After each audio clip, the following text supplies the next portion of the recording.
தலைமை ஏற்கக்கூடிய விமோஷினி கவிஞர் சொன்ன மாதிரி அடர்த்தியான நீளமான கவியரங்கமாக இருந்தது. அவர் சொன்னது உண்மையும் கூட. நான் என்ன பேசணும் அப்படிங்கிறது ஒரு 6-7 மணிக்குள்ள மறந்துட்டேன். இப்போ என் புத்தி ஃபுல்லாக பாரதிதாசனும் பாரதியாரை பற்றி அந்த விமர்சனங்கள் மட்டும்தான் மண்டை ஃபுல்லாக எனக்கு இருக்கு.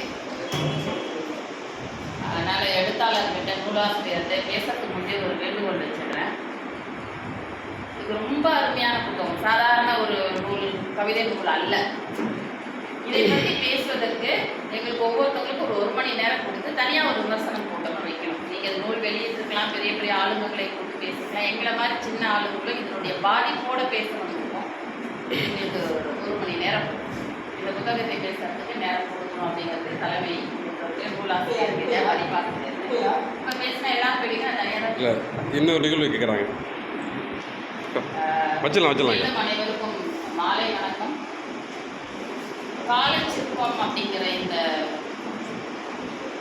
களஞ்சியம் பற்றி, நூல் இல்லை களஞ்சியம் பற்றி பேசணும் அப்படின்னு சொல்லாதான் முதல்ல எனக்கு அழைப்பு இருந்தாங்க. தமிழ் மணவாளன்னு சொல்லும்பொழுது நேரம் ஒதுக்கிறதுக்கெலாம் எந்த விதமான தடங்களும் கிடையாது. எந்த நேரம் கூப்பிட்டாலும் வந்து பேசுகிறேன்னு சொல்லியிருந்தேன். இன்று காலையில் ஒரு 5:30 மணிக்கு தான் இந்த நூல் கையில் எடுத்தேன் படிக்கிறது.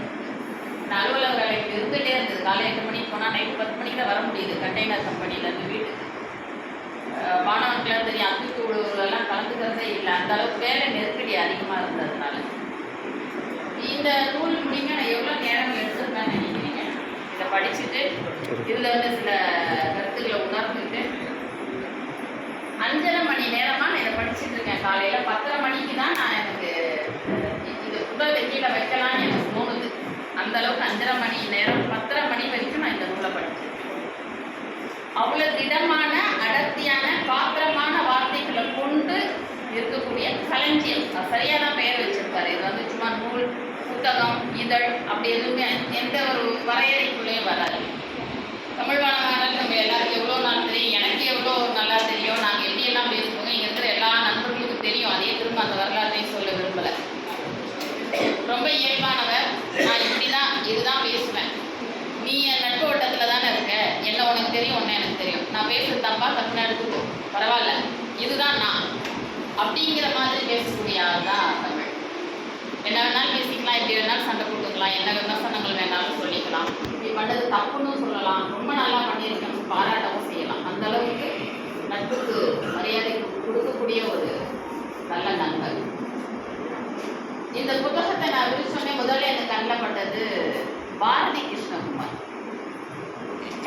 எனக்கு பாரதி கிருஷ்ணகுமார் பிடிக்கும், ரொம்ப பிடிக்கும். நீங்கள் எல்லா கூட்டத்திலையும் இலக்கிய நண்பர்கள் இங்கே இருக்கிற சூர்யாவிலேருந்து எழிலரசு, சொர்ண பாரதி, டிமோஷன் எல்லாருக்கும் தெரியும். அவர் எந்த கூட்டத்தில் வந்தாலும் அவருடைய உருவத்துக்கு நான் அப்படியே அவர் கைக்குள்ள அப்படி அனுப்பிச்சுப்பார். என்ன அந்த அளவுக்கு பிடித்தமான ஒரு நட்பு.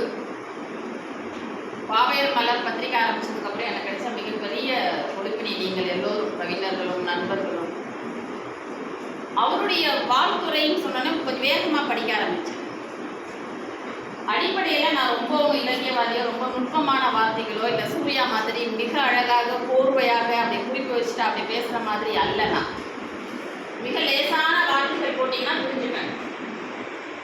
ரொம்ப நுட்பமாக மறைமுகமான எழுத்துக்கள் இருந்தால் நான் கொஞ்சம் தடுமாறுவேன். முதல் முறை படிக்கும்போது கொஞ்சம் அர்த்தம் உள்வாங்கிக்கிறதுக்கு தடுமாறுவேன். 2 முறை 3 முறை படித்ததுக்கு அப்புறம் தான் எனக்கு அதனுடைய அர்த்தம் புரியும், அதை சுவைக்க ஆரம்பிப்பேன். அந்த அளவுக்கு தான் நம்மளுடைய அறிவு மட்டம். அவருடைய வாழ்த்துறையில அவரை பாரதிகுமாருடைய வாழ்த்துறையை பற்றியே நான் இவ்வளோ பேசுறதுக்கு காரணம், அதில் சொல்லக்கூடிய ஒவ்வொரு வரிகளுமே தமிழ் மணவாளனுடைய சிற்பம் பற்றி தான் அவர் சொல்லியிருக்காரு. அதில் அவர் சொல்ல ஒவ்வொரு வார்த்தையும் அப்படியே படிச்சுட்டு வரும்போது எனக்கு அவருக்கு தன்னுடைய உரையை சொல்லலை, இந்த நூல் குறித்தான அவருடைய விமர்சனத்தை சொல்லியிருக்காரு. அவர் பாரதி கிருஷ்ணகுமார் எனக்கு எப்படி அறிமுகம்னா, பாவேர் மலர் ஆரம்பிச்சதுக்கப்புறம் ஒரு 13 வருடங்களுக்கு ஒரு கூட்டத்தில் அவர் பேசுகிறாரு. நான் போய் அறிமுகமாகிறேன். நான் இது பத்திரிக்கை வச்சுருக்கேன்னு சொல்கிறேன். அவர் இருக்கிற அழகான உருவத்துக்கு அப்படியே பவ்யமாக போய் நிற்கிறேன். உடனே இது அலைபேசி எண்ணை மாற்றிக்கிறோம். உடனே அப்பத்தான் ஒரு புத்தகம் கையில் கொடுக்குறாரு. சூர்யா சொன்ன மாதிரி பழைய நினைவுகளும் பழைய விஷயங்களுக்கு திரும்ப வருதுங்கிறது எனக்கும் கொஞ்சம் மகிழ்ச்சி. நடுவில் கொஞ்சம் விலகி இருந்தோம். அப்பெல்லாம் கூட்டங்களை பார்த்துட்டா உடனே ஒரு புத்தகத்தை அன்பளிப்பாக கொடுப்பாங்க. அவங்க எழுதின புத்தகமா இருக்கும். அப்படி கொடுத்த புத்தகம் அப்பத்தான் நீங்க எல்லாரும் படிச்சிருப்பீங்க, பாரதி கிருஷ்ணகுமார். இரவு நான் வாங்கிட்டு வீட்டுக்கு போயிட்டேன். ஒரு அப்பதான் நம்ம நூல் எழுதுறது எழுத்து பேச்சுக்கு உள்ள வந்திருக்கிறதுனால சிறு பிள்ளைத்தனமான ஒரு வேகம் இருக்கும் இல்லையா? நம்மளுக்கு படிக்கிறது நம்மளுக்கு புத்தகம் கொடுத்துருக்காங்க.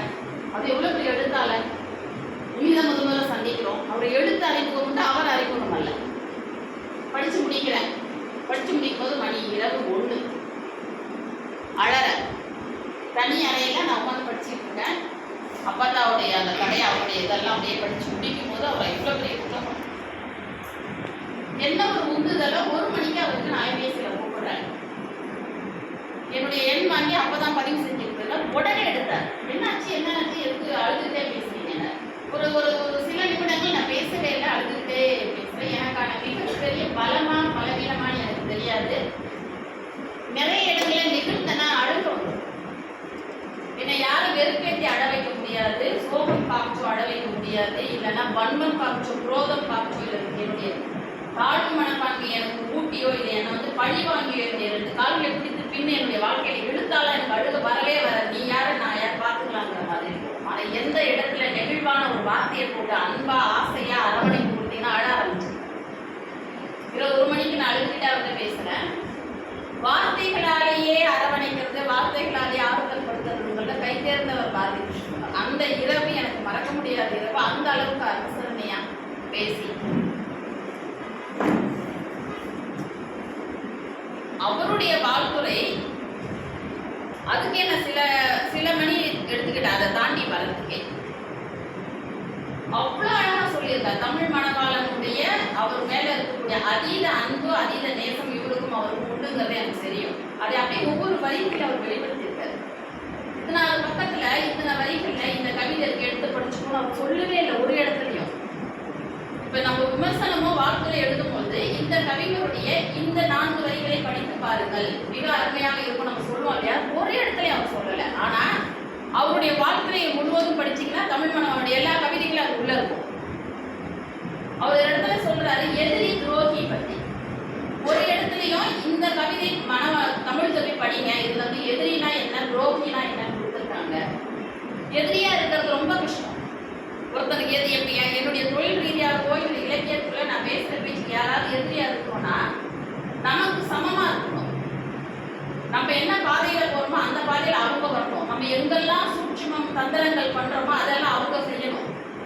அப்பதான் ஒரு பலமான ஆளுக்கு, புத்திசாலியான ஆளுக்கு, தைரியசாலிக்கு எதிரியா இருக்க முடியும். எதிரி அவ்வளவு எளிதல்ல. நான் அவனுக்கு எதிரின்னு சொன்னீங்கன்னா வாய்ப்பு இல்லை. துரோகியாக இருக்கலாம். துரோகிங்கிறது இப்படிங்கிறத பண்ணிடலாம். நீ ஒரு செயல் பண்ணியிருந்தா எனக்கு மட்டும்தான் தெரியும் சொல்ற முதல்ல கொடுக்கறதுன்னு சொல்றேன். நான் ரொம்ப எளிமையான விஷயம். அதை அவர் அழகா ஒரு பாராள் அப்படியே சொல்லியிருக்காரு. எதிரிக்கும் துரோகிக்கும் இவ்வளவு அழகா ஒரு 4 வரிகள்ல தமிழ் உள்ள சொல்லியிருக்காரு. பாரதி கிருஷ்ணகுமார் படிச்சு முடிச்சுட்டு தான் நான் கவிதைக்குள்ள வரேன். இந்த கவிதை தான்ங்கிறத பாரதி கிருஷ்ணகுமார் சொல்லல. ஆனா எதிரினா என்ன துரோகம்னா என்னங்கிறத பத்தி அவர் பேசிட்டாரு. உள்ள வந்து கவிதை தொட்டாதான் ஷாக் அடிக்கிறது தெரியுது. ஏன் அந்த வார்த்தை எனக்கு வந்து இது இவங்க 2 பேருக்குமான நட்பையும் அந்த ஆத்மார்த்தமான உணர்வையும் வெளிப்படுத்துறதா தான் நான் நினைக்கிறேன். ஒரு எழுத்தாளர் ஒரு பத்தி எழுதுறான்னு வச்சுக்கோங்க, அது படிச்சோன்னே இதுதான் பார்த்தோம் அப்படி தாண்டி போனோம்னா அது பாத்திரமான எழுத்து அல்ல. என்னை பொறுத்த வரைக்கும் நான் படிச்சது ஒரு பத்தியை படிக்கிறோம். அவர் சுனை பத்தி சொல்லியிருக்கார். சுனை நீர் பற்றி அது எப்படி நான் அதை படிக்கும் போது புன்முறுவலோட கடந்து போறேன். அவருடைய பாரதி கிருஷ்ணகுமார் இவருடைய கவிதை குறித்து எழுதணும். நான் ஏன் கடந்து போறேன்? அவர் சொன்னதுக்கு இது அர்த்தமா இருக்குமா? இல்ல இப்படிதான் அர்த்தம் இருக்கணும். அவர் அப்படியெல்லாம் எழுதிக்க மாட்டார், இப்படிதான் இருக்கும். அவருடைய 4 வரி பத்தி என்னை ஒரு 40 நிமிடம் யோசிக்க வைக்கும். ஒரு எழுத்தாளருடைய படைப்பாளருடைய வெற்றி எங்க தெரியுமா இருக்கு? எழுதுற எழுத்தா படிக்கிறவன் யோசிக்கணும். படிக்கிறவன் மனசுக்குள்ள போய் இதற்கான அர்த்தம் இப்படித்தான் நான் ஒண்ணு சொல்வேன், நீங்க ஒண்ணு சொல்றீங்க, நீங்க ஒண்ணு. ஆனா எழுத்தாளர் யோசிச்சு எழுதுனவுடைய அர்த்தம் வேறையாக இருக்கும். ஆனா நம்ம புத்தியில போட்டு குழப்பி இதற்கு இதுதான் பொருள். நான் அடிச்சு பேசுவேன், இல்லை இல்லை நீங்க அடிச்சு பேசுவீங்க. எழுதுறவன் வந்து சொல்லுவா ரெண்டுமே இல்லை, நான் வந்து இந்த பார்வையில எழுதுனேன். அப்படியாகப்பட்ட கவிதைகள் நிறைந்த புத்தகம் தான் இது. அப்படி போற போக்கில் எழுத்தாளர்கள் தூவி விட்டு போயிடும். அது எங்க முளைச்சி எங்க செடியா வந்து எங்க பலன் கொடுத்ததுக்கு அப்புறம் தான் எழுத்தாளருக்கு அது தெரியணும். அதுதான் நல்ல இது. இதுல இருக்கக்கூடிய நிறைய விஷயங்கள் எனக்கு அப்படிதான் பட்டுச்சு. பாரதி கிருஷ்ணகுமாரை தாண்டி நான் அடுத்தது வரேன். நல்லூர் சுவடு பதிப்பகம், இந்த நூல் வெளியிட்ட பதிப்பகத்தார் நல்லூர் லிங்கம் அவர்களுடைய அவர் வந்து ஒரு அழகா ஒரு வார்த்தை சொல்லியிருக்காரு. ரொம்ப புத்திசாலியா இருக்கணும், நிறைய விஷயங்கள் உங்களுக்கு தெரியணும், நல்லா பேச, நிறைய புத்தகங்கள் படிங்க, நிறைய வாசிப்பு பழக்கத்தை கொடுங்கன்னு சொல்றாங்கல்ல. அதுக்கெல்லாம் நேரம் இல்லைன்னா கவலையப்படாதீங்க. நிறைய வாசிப்பு பழக்கம் இருக்கிறவங்க எழுதுறாங்கல்ல, அந்த எழுத்த படிக்க போகுது. சூப்பர். இங்க நல்லூரியும் தமிழ் மணமாளனையும் பாரதி கிருஷ்ணகுமாரையும் இன்னும் சூர்யா எழுதுறதா இருக்கட்டும், சொன்னபாரதியா இருக்கட்டும், எழிலரசா இருக்கட்டும், இவர்களுடைய எழுத்துக்களை நம்ம படிச்சாவே போதும். நம்ம இத்தனை புத்தகங்கள் தேடி படிக்கக்கூடிய நேரத்தை ஒதுக்கணும், பொருளாதாரம் அதுக்கான இடம் கொடுக்கணும், தேவையே இல்லை. உரக்குழின்னு ஒரே ஒரு நாவல் தான் எழுதினார் எங்க தம்பி. அது எங்கேயோ போயிட்டு இருக்கு. எங்கெல்லாம் போகணுமோ, யார் கைக்கெல்லாம் போய் சேரணுமோ, அந்த அந்த ஒரு புதினத்தை நீங்க படிச்சீங்கன்னா ஒரு கிராமத்துடைய சூழல் முழுவதுமா தெரியும். உரக்குழிங்கிறத பற்றி அந்த இந்த விவசாயம் சார்ந்து இயற்கை சார்ந்து எழுதியிருக்கிறது. இதை படித்தாவே நம்மளுக்கு போதும், அவர்களை படித்தாவே நம்மளுக்கு போதும். அதுல நல்லூர் பத்தி நான் சொல்லணும்னா, அவர் எழுதியிருக்கிற அந்த இடத்துல உரைநடையில் இருக்கக்கூடிய வடிவம் இருக்குல்ல, உரைநடை வடிவம். நான் ஒரு கதை எழுதுறேன், ஒரு பத்தி எழுதுறேன், அது வந்து விரைவில் அழிந்து போகுமா. கவிதை வடிவம் இருக்கு இல்லையா, அது ஆண்டாண்டு காலம் நிலைத்து நிற்கக்கூடிய வடிவம் வந்து கவிதை வடிவம். உரைநடையா இருக்கக்கூடிய வடிவத்தை விட கவிதை வடிவம் நின்று அந்த காலத்துக்கு இன்னும் நின்று கொண்டே இருக்கும். அப்படியான கவிதையாக அவர் இதில் சொல்லியிருக்கார். இதையே ஏன் சொன்னார் நான் யோசித்தேன். பாரதி குமாரை படிச்சுட்டு கவிதை படிச்சப்ப நான் ஒரு இணைப்பு கொடுத்துக்கிட்டேன். அப்ப நல்லுக்கும் அங்கே ஏதோ இணைப்பு இருக்கு. ஏதோ ஒரு கவிதையை குறித்து தான் அவர் இப்படி சொல்லியிருக்காரு. அதுக்கு காரணம் நிச்சயமா இருக்கு. அவர் அப்படி வரும்போது ஒரு சிற்பம் மணல்ல செய்யறாங்க. நீங்க பீச்ல எல்லாம் பார்த்துருக்கலாம். பூக்களால் சிற்பங்கள் பார்த்துருப்பீங்க. அதை செய்யறதுக்கு அதிக உழைப்பும் அதிக நேரமும் நேர்த்தி வேணும். பூ எல்லாரும் ஒரே மாதிரி, நான் ஒரு முறை கட்டுவேன், நீங்க ஒரு முறை கட்டுவீங்க. ஆனா பூக்கள் கொடுக்கறதுக்கு ஒரு முறை இருக்கு. சிற்பங்கள் பண்றதுக்கு பூக்களாலே அலங்கரிக்க சிற்பம். இதற்கான நேரமும் காலமும் உழைப்பும் செலவும் அதிகம். ஆனா அது நிலைச்சு நிற்கிறா. மணல் கலைஞ்சிடும், பூ வாடிடும். ஆனா கல்லை கொண்டு ஒரு சிற்பமோ ஒரு உருவமோ வடிக்கிறாங்க அப்படின்னா அதற்கான என்ன உழைப்பு கொடுக்குறீங்களோ, என்ன பொருள் செலவு பண்றீங்களோ, அதற்கான மதிப்பு மரியாதையும் ஒரு கற்சிப்பத்துக்கு கிடைச்சிடும். காலம் காலமாக அந்த கற்சிற்பம் அங்கே நிற்கும், பெயர் சொல்லும், யார் வடித்தது என்று சொல்லும், எப்படி வடித்தார்கள் என்ற வரலாற்றை சொல்லும். அப்படியாக வார்த்தைகளை சொற்களை போட்டு ஒரு களஞ்சியத்தை, அப்படி ஒரு கால சிற்பத்தை கொடுத்துருக்காங்க. இந்த புத்தகங்கிறத சொல்லதான் நல்ல அப்படி சுற்றி இப்படி சுற்றி உள்ள வந்திருக்காரு. ரெண்டு பேருடைய இது முடிஞ்சுதா. நல்லூர் பற்றின்னு ஒரு பெரிய விஷயம் சொல்லணும். நல்ல நண்பர், அளவோடு பழகக்கூடியவர், சமூக செயற்பாட்டார். அது நான் ஏன் அதை வந்து சமூக ஆர்வலர் சொல்கிறேன்னா, எனக்கு ஒரு 20 வருஷமா எனக்கு என்ன பழக்கம்னா, நண்பர்கள் வீட்டுக்கு தோழிகள் வீட்டுக்கெல்லாம் போனால் இந்த குழந்தைகள் இருந்தால் பழைய உடை இருந்தால் எடுத்து வைங்க எனக்கு சொல்லிடுவேன். இப்போ உங்கள் வீட்டுக்கு ஒரு குழந்தை இருக்கான்னு வச்சுக்கோங்க, 10 வயசுக்குள்ள இருந்தால் நான் வரும்போது சொல்கிறேன், பழைய ட்ரெஸ்லாம் இருந்தால் கிளியாமல் நல்ல மாதிரி இருக்கிறத எனக்கு கொடுங்கன்னு சொல்லுவேன். என்னுடைய நட்பு வட்டத்தில் எல்லாருக்கும் தெரியும், என் வீட்டு பக்கத்தில் எல்லாருக்கும் தெரியும், உறவுகள் எல்லாருக்கும் தெரியும். நான் நெய்வேலி போனாலும் என் காரில் ஒரு மூட்டை துணி வரும், ஆவடி தம்பி வீட்டுக்கு போனாலும் ஒரு மூட்டை துணி வரும். இதை எடுத்து எங்கள் பகுதியில் இருக்கக்கூடிய ஸ்லம் ஏரியா, அந்த மாட்டு மந்த ஓரமாக, அந்த மாட்டு மந்த கேட் ஓரமாக பார்த்தீங்கன்னா பொம்மை செய்கிறவங்க இருப்பாங்க. கிட்டத்தட்ட ஒரு 29 வருஷமாக அந்த மரத்தடி கீழே தான் அவங்க குடும்பம், கிட்டத்தட்ட 20-30 குடும்பம் இருக்காங்க. அவங்ககிட்ட கொண்டு போய் உடைய கொடுத்துருவேன். இதை நான் 20 வருஷங்களாக செஞ்சுருக்கேன். என் வீட்டு வாசலில் அதை காட்சிப்படுத்திடுவேன். அந்த பக்கத்தில் ஸ்லம் ஏரியாவில் இருக்கிறவங்க, குடிசை மாட்டுவார் இருக்கிறவங்க குழந்தைங்க வந்து எந்த ட்ரெஸ் வேணுமோ போட்டுட்டு போயிடுவாங்க. அதை போட்டுட்டு அந்த பிள்ளைக்கு ஒரு சந்தோஷம். அதுக்காக நான் வீடோட போய் பிடிச்சிருக்க கூட தயார். ஏன்னா எல்லா உதவியும் நானே செஞ்சு பொருளாதாரத்தில் செய்ய முடியாது. உடைகள் வந்து அவ்வளோ அழகான உடைகள் கொடுப்பாங்க. தம்பி வீட்டில் அளவு பத்தலானே என்கிட்ட கொடுத்துருவாங்க, வேறு யாருக்கும் கொடுக்க மாட்டாங்க. அப்படியே என்கிட்ட 2 பெண் பிள்ளைகள், 2 பிள்ளைகள் ஒவ்வொரு 2000 3000 இருக்கும், அளவு பத்தாது. திருப்பி என்கிட்ட தான் வரும். ஒரு ஃபோன் வரும், நான் கார் எடுத்துகிட்டு போய் காரில் போட்டு, இன்னமும் என்னுடைய காரில் பார்த்தீங்கன்னா ஒரு பழைய மூட்டை துணி ஏதாவது இருக்கும் அது உள்ள. நல்லூர் ஒரு முறை என்னுடைய வீட்டில் காட்சி கொடுக்கும்போது ஒரு அரசியல் பிரமுகர் வந்தார், பெரிய ஒரு எம்எல்ஏ அந்த ஏரியா. இவ்வளோ பெரிய விஷயத்தையா சத்தம் போடாமல் காரணம் வச்ச மாதிரி பண்ணுறீங்க, வெளியில் சொன்னேன், இதெல்லாம் நான் படிக்க வாங்கி நான் கொடுக்குறேன், அதை போய் வெளியில் சொல்கிறேன். இல்லை நீங்கள் வெளிப்படுத்துங்கன்னு சொல்ல போக நான் முகன் உள்ள பதிவு போடுறேன், ஃபோட்டோ போட்டு இதெல்லாம் பண்ணுறேன். அன்றையிலிருந்து இந்த 10 வருஷமா நல்லு வருடம் அவங்க வீட்டை பீரோ சுத்தம் பண்ணும்போது அவள் பெண் குழந்தையோட உடை, மனைவியோட உடை, அவருடைய பேண்ட் ஷர்ட்டு, அவங்க ஃப்ரெண்டோட ட்ரெஸ் எல்லாத்தையும் அழகாக மூட்டை கட்டி ஒரு பொண்ணு அடிச்சுக்கிறார். சூர்யா பையன் கல்யாணத்துக்கு வந்தப்போ கூட காரில் 2 மூட்டை துணி கொண்டாந்து அவர் காரில் வந்து என்னுடைய காருக்கு மாற்றினார். முந்தானே இது திரும்ப கூப்பிட்டு தமிழ் விழாவுக்கு வரீங்களா, உங்கள் பேரை காணுமே படிப்பாளர் கேட்கும்போது, மேடம் 3 அட்டை பாக்ஸ் ஃபுல்லாக ட்ரெஸ்ஸுக்கு எல்லாம் காஸ்ட்லி ட்ரெஸ்ஸு லட்டுது, நீங்கள் எப்போ எடுத்துகிட்டு போகிறீங்க? அவருக்கு தாம்பரத்தில் நான் அதுக்கு தனியார் கிடையாது, போர்த்தரில் போடுங்க, 1500 பரவாயில்ல நான் பே பண்ணிக்கிறேன் போடுங்க. அதனால தான் நான் ஒரு சமூக செயற்பாட்டாளர்னு சொல்கிறேன். அவருடைய மிக தரமான பதிப்பகத்தார் நூலில் இருக்கட்டும், உள்ள பிழை திருத்தமும் நீங்களே பார்த்துருக்கலாம், நிறைய பிழை திருத்தம் எதுவுமே இல்லை, நீங்கள் சரி பார்த்துருப்பீங்கன்னு நினைக்கிறேன். இவங்க 2 ஆளுமைகளை தாண்டி நான் உள்ளே வரேன் கவிதை படிக்கிறதுக்கு.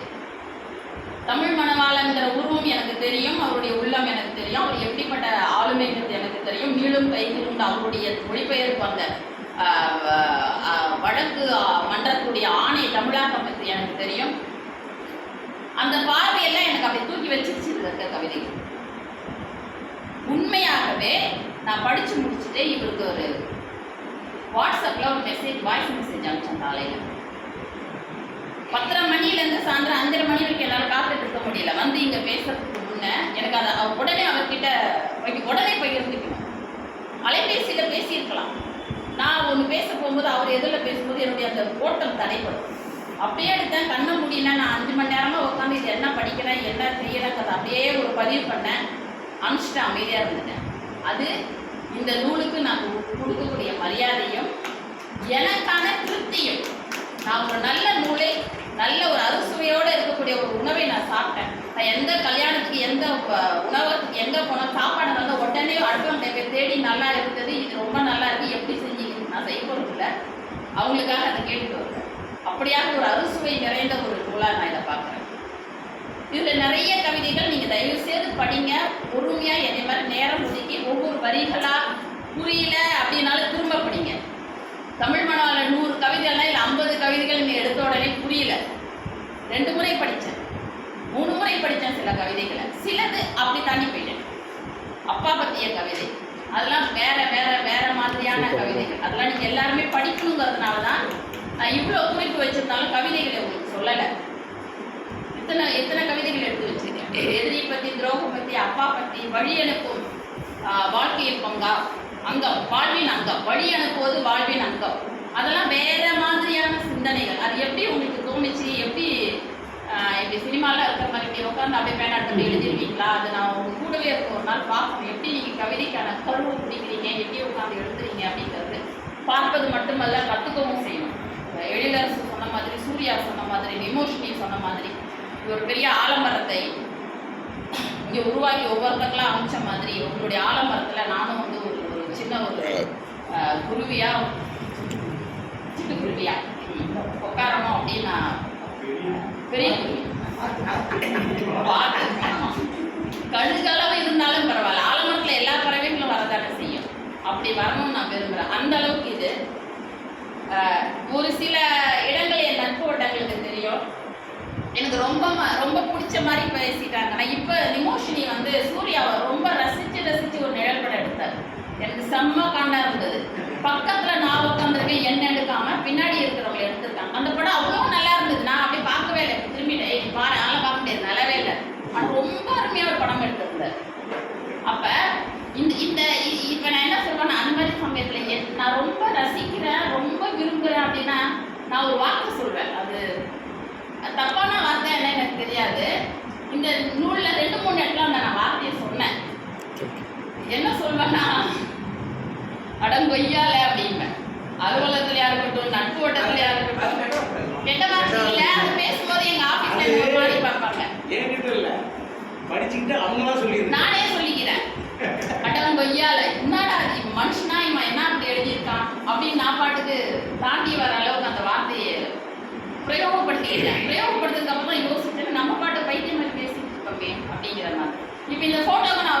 கொய்யால அவர் மட்டும் எடுக்கிறீங்களா அப்படின்னு. காலையில தமிழுடைய நூல் படிக்கும் போது நாங்கள் ஒரு 4 இடத்துல நான் சொல்றேன் என்ன கொய்யால அப்படின்னா கொய்யாவை போல ஆளு வார்த்தை கொய்யா பழத்துல கொய்யா பழம் கொய்யா பழத்தை போல ஆளுன்ற வார்த்தை கொய்யா. அப்படியா? இனிமே நான் சொல்ல மாட்டேன். இனிமே நான் சொல்ல மாட்டேன். நான் ஏதாவது ரொம்ப ரொம்ப அர்த்தமான வார்த்தை நினைச்சு சொல்லிடுறேன். இலக்கிய அர்த்தம் மட்டும் சொல்றாங்க. அப்படி இதில் படித்த கவிதைகள், பல கவிதைகள், முக்கியமா அப்பா குறித்த கவிதை. ஆமா. இன்னொரு இடத்துல வந்து இந்த எதிரி துரோகி பத்தி எந்த கவிதை தெரியுமா? பாரதி கிருஷ்ணா தொட்டிருக்க எதிரி சமாளிக்க எல்லார்கிட்டையும் போய் ஐடியா கேட்கலாம். அவன் எதிரியா இருக்கான், என்ன பண்ணலாம்? ஆனா உங்களுக்கு துரோகியை சமாளிக்க நீங்க யாரையுமே கேள்வி கேட்க முடியாது. உங்களுக்குள்ள நீங்களா தான் தீர்த்து. ஏன்னா உங்களுக்கும் அவங்களுக்குமான துரோகம் உங்களுக்கு மட்டும் தான் தெரியும், வேற சொல்ல முடியாது. துரோகத்தை சொல்லி யாரு இதெல்லாம் வந்து ஒரு மாதிரி அனுபவப்பட்டு அடிப்பட்டு மிதிப்பட்டு ஆயிரங்கள் பட்டு தான் இது வந்திருக்கும் நான் நினைக்கிறேன். அது எப்படின்னு தெரியல. கவிஞனுடைய எல்லா கவிதைகளுக்கும் நம்ம அர்த்தம் தெரியும் பட்டு. அது மாதிரி புறக்கணிப்பு. யாராவது எந்த கூட்டத்திலேயாவது எந்த வீட்டு விசேஷத்துல புறக்கணிப்பு பண்ணியிருந்தாங்கன்னா அந்த வலி உணர்ந்துருந்தோம்னா அதை எப்படி கொண்டு வந்தாருன்னே எனக்கு தெரியல. சில சமயம் புறக்கணிப்பு தான் நம்மளுக்கான புதிய திறப்புகளை காமிக்கும். நம்ம பொம்பளைகளா பேசிக்கோல கல்யாணத்துல பாரு பண்ணிட்டால அடுத்து நான் பண்றேன் பாரு, நான் இப்படி பண்றேன் பாரு, நான் ஒரு 10 பவுன் ஆரம்பத்தை கொண்டுட்டு வந்தேன், நான் அடுத்த கொடுத்து நான் வாங்குறேன் பாரு, ஏதோ ஒன்று பண்ணி நம்ம அப்ப நமக்கான புதிய திறப்புகள் தான் புறக்கணிப்பு. இனிமே யாராவது புறக்கணிப்பு செஞ்சாங்கன்னா கவலையே படாதீங்க, போய் நம்மள இவங்க புறக்கணிக்கிறாங்களா அடுத்த ஏதோ ஒரு திறப்பு நம்மளுக்கு காத்துக்கிட்டு அப்படி ஒரு நேர்மறையா தாண்டி போகக்கூடிய வரிகள் இதில் நான் படித்தேன். அதெல்லாம் நான் சொல்லிக்கிட்டேன். முக்கியமா அந்த கவிதை வந்து பைசாசம், அது என்ன பொருள் எனக்கு தெரியாது, அதுக்கான அர்த்தம் எனக்கு தெரியும். நீங்கள் மயிலோன்னு வந்து நாய்க்குட்டியை பற்றி பேசிட்டு வந்தீங்க, அது புரிஞ்சுது. இது தயவுசெய்து எல்லாருமே படிங்க. 142வது பக்கம் பைசாசம் வருது. இது படிக்கும்போது தான் நான் அந்த வார்த்தையை சொல்லி விட்டேன். இதெல்லாம் கண்டிப்பாக எழுதவே முடியாது தமிழ். நீங்கள் எப்படி எழுதுனீங்கன்னு எனக்கு தெரியவே இல்லை. இந்த இடம்லாம் நான் வந்து தடுமாறி விழுந்த இடம் இந்த கவிதைக்குள்ளாம். எப்படி எழுதுனீங்க அப்படிங்கிறது வந்து எனக்கு ரொம்ப வியப்பம் கொடுத்தது. எல்லாத்தையும் நான் சொல்லலை, ஒரு இதை மட்டும் சொல்கிறேன். ஒரு அலுவலகத்தில் மதிய உணவு 2 பேர் சேர்ந்து சாப்பிடுவோம். ஒரு ஆண் பெண், நீங்கள் 2 பேருக்கு வந்து நீங்கள் இருப்பாளராக எடுத்துக்கோங்க. ஆண் பெண் தொடர்ந்து ஒன்றா தான் சாப்பிடுவாங்க. 14 வருஷம் ஒரு கம்பெனியில் வேலை செய்யும்போது அப்படி தான் குறிப்பிட்ட நட்புகள் கூட தான் போய் உட்காரும். ஏன் இன்னமும் ஏதாவது இலக்கிய போட்டு நான் சூர்யா பக்கத்தில் வந்து போய் ஒரு சூர்யா தான் ஹக் பண்ணிக்கா கிண்டல் பண்ணுவார் பயங்கரமா. நமக்கு இணக்கமானவன் ஒரு வட்டம் இருக்கும் இல்லையா? அதே மாதிரி தான் ஒரு கடைக்கார பையன் வந்து கடையில் ஆள் இல்லைன்னா பக்கத்து கடையில் அக்கா அவன் பேசுறது எனக்கு ஜாலியாக இருக்குக்கா அப்படின்னு சொல்கிறான். ஒருத்தங்க நான் பண்ணியிருக்கேன், காலேஜுக்கு பஸ்ஸில் போகும்போது அந்த கண்டக்டருக்கு கண்ணில் படுற மாதிரி பூலாம் அப்படி வச்சுட்டு முன்னாடி சீட்டில் போய் உட்காந்தேன். ஐமாட்டி கேட்ட போகல. பட் நான் கல்லூரி படிக்கும் போது அந்த கண்டக்டர் வந்து என்ன அழகாக நீட்டாக இருப்பான். எல்லாருக்கும் என்னை மட்டும்தான் பார்ப்பான், எனக்கு மட்டும்தான் டிக்கெட் கொடுக்கவே மாட்டான் இறங்குற வரைக்கும். நான் பிகாம் படிக்கும்போது அப்பா அப்பா காக்கா கொஞ்சம் மாதிரி இருந்தால் இப்போ காக்கா மாதிரி இருக்கேன். ரொம்ப அந்த பையன் வந்து என்னை ரொம்ப ரெஸ்பாக எனக்கு நல்லாவே தெரியும் அவன் நம்மளை பார்க்குறான்னு சொல்லிட்டு நானும் அதுக்குன்னே அவன் எந்திரிச்சு அவனுடைய சீட்டை எனக்கு கொடுப்பான். அவ்வளோ கூட்டம் இருக்கும், ஃபுல்லாக கல்லூரி மாணவர்கள் தான் இருக்கும். இந்த 2 பேருக்கான இது யாராவது ஒரு நட்புக்கிட்ட நான் தமிழ்கிட்ட நிறைய பேசியிருக்கேன்.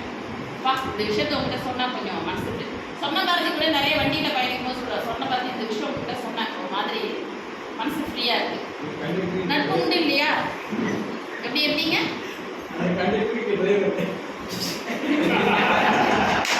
இதான் கவிஞர் சொல்றது. அப்படி ஒரு நட்பு இருக்கும் இல்லையா?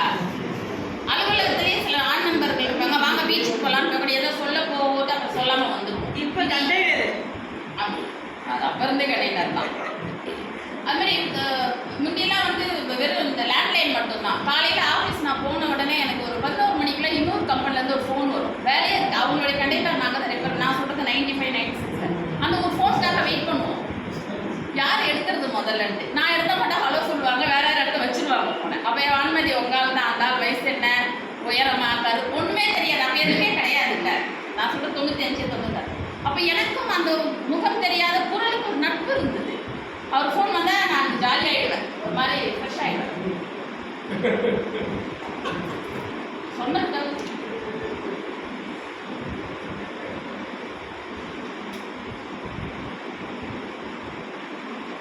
நான் சொல்றது எல்லாமே வந்துச்சு. நம்ம எங்கேயாவது போகும்போது ரோட்டில் பார்க்கும்போது சில பேரை 10 மணி நேரம் பேசுவோம். பேசுறதுக்காக மனசு கொஞ்சம் இதுவாக இருக்கும்.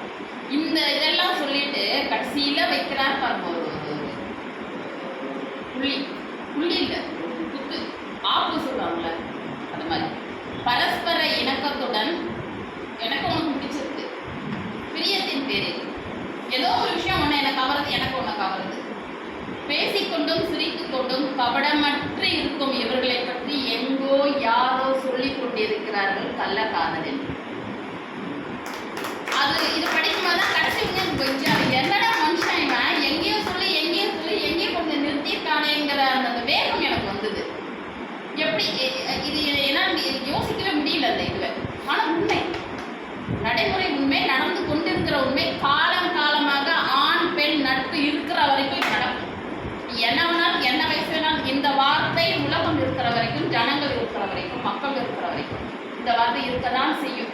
யாராலையும் எதுவுமே மாற்ற முடியாது. அதே மாதிரி தான் ஒரு நட்புக்குள்ள நீ என்னை விட்டு பிரியணும், நீ திட்டம் போட்டிருக்கான, நான் உன்னை விட்டு பிரியக்கூடாதுன்னு நினைக்கிறேன்.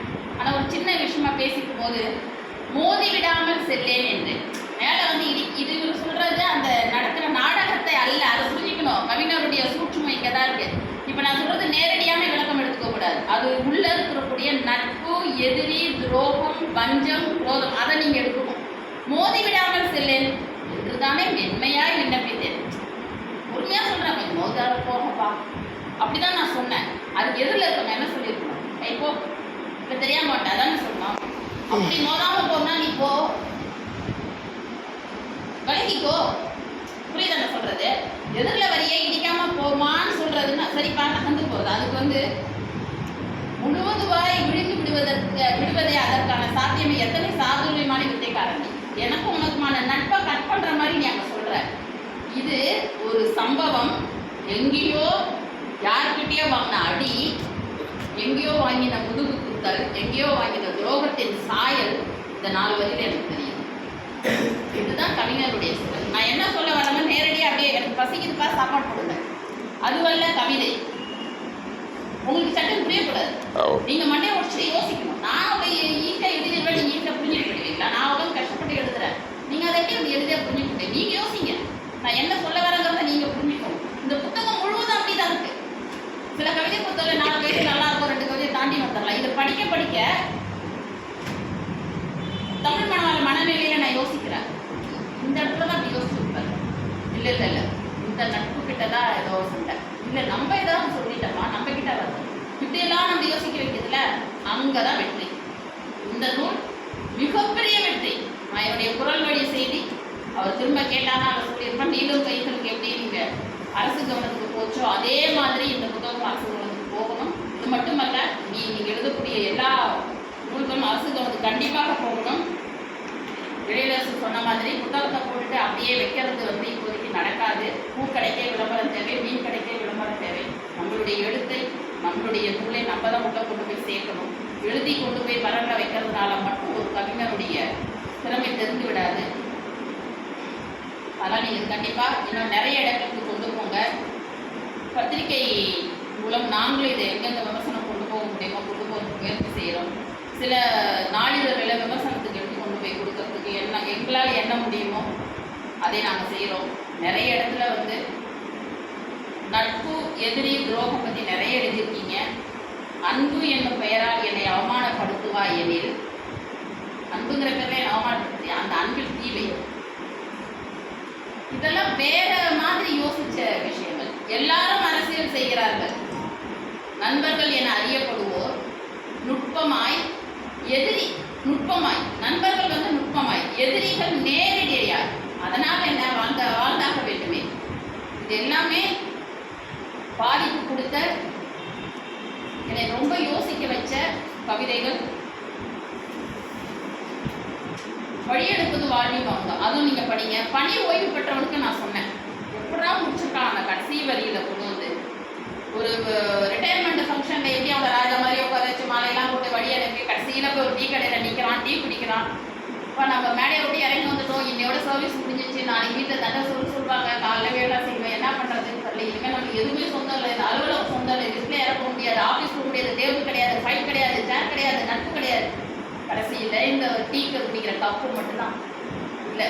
இதுவும் நம்மளுக்கு சொந்தம் இல்லை, வச்சுட்டு பஸ் ஏறிட்டு இந்த கடைசி வரை ஒரு கதையோ கவிதையோ திரைப்படமோ நீங்க என்ன வேணாலும் பலவலன்னு சொல்லிட்டு வரலாம், தப்பே கிடையாது. கடைசியில வைக்கணும், ஒரு முடிச்சு வைக்கணும், முடிச்சு கொடுத்து அந்த முடிச்சை சுற்றி இருக்கிற நிகழ்வுகளை சொல்லி முடிச்சு அவிழ்க்கிறது தான் திரைப்படமும் நாவலோ புதினமும் சிறுகதை. அதே மாதிரி அதை கோப்பையை கொடுத்து விட்டு பேருந்து அறிவிக்கிறார். அப்படியாக இன்னும் நான் பேசணும்னா நிமோஷனியும் சொர்ண பாரதி எங்களை வழக்கை போட்டாமல் கூப்பிடுவாங்க. அந்த அளவுக்கு நேரம் கடந்து போறதுனால தண்ணி குடிச்சுன்னா 1/2 மணி நேரம் பேசுவேன். அதனால இந்த கவிதை எல்லாரும் படிக்கணும். அவருக்கு காசு கொடுத்து வாங்கி அவருக்கு காசு கொடுக்கறதால நான் படிக்கணும்னு சொல்லலை. நம்மளுக்கான புத்தி கொஞ்சம் விசாலப்படுத்திக்கிறதுக்கு, கொஞ்சம் அறிவை வாங்கிக்கிறதுக்கு, நிறைய புது சொற்கள் நீங்களாம் அடுத்தடுத்த கவிதையை வாசிக்கிறதுக்கு இதுல இருந்து நீங்க வார்த்தைகளை திருடிக்கலாம். அவங்க ஒன்றும் சொல்ல மாட்டார். நிர்வாண பாதம், இந்த வார்த்தை கேள்விப்பட்டிருக்கீங்களா? என்ன அர்த்தம்? நிர்வாண பாதம், செருப்பு இல்லாம காலுக்கு மனுஷன் வச்சிருக்கிற பேரு நிர்வாண பாதம். இத மாதிரியான புது சொற்கள் இந்த களஞ்சியத்துல இருந்து தான் கிடைக்கும். நான் இத்துடன் முடித்துக் கொள்கிறேன். உங்கள் அன்போடும் ஆதரவோடும், இல்லை என்றால் எனக்கு பின்பக்கமாக ஏதாவது அடிவிடும் என்று நான் நம்புகிறேன். வாழ்க வளமுடன். மிக மிக மிக அருமை.